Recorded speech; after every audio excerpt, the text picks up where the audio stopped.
நண்டு கிரேவி செய்ய போகிறோம் மக்களே. வீட்டில் செய்வது போல தான், ஹோட்டல் ஸ்டைலு கிடையாது. ஹாஸ்டலில் வந்து தங்கி நின்று நிறைய பிள்ளைகளோ படிக்குதுவா, ஆம்பளைங்க தங்கி நிற்கிறாங்க.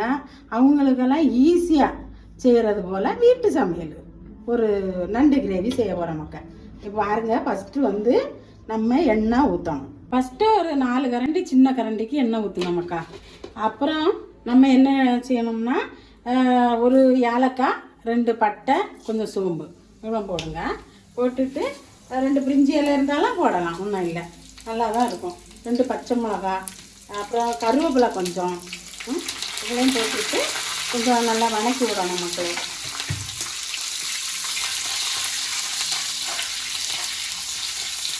நல்லா வணக்கிட்டு அப்போ வந்து மணம் வரும். வணக்கிட்டு பச்சை மிளகா எண்ணெயிலே போட்டுடணும், ஏன்னா காரம் இருக்காது எண்ணெயில் போட்டால். அப்புறம் வந்து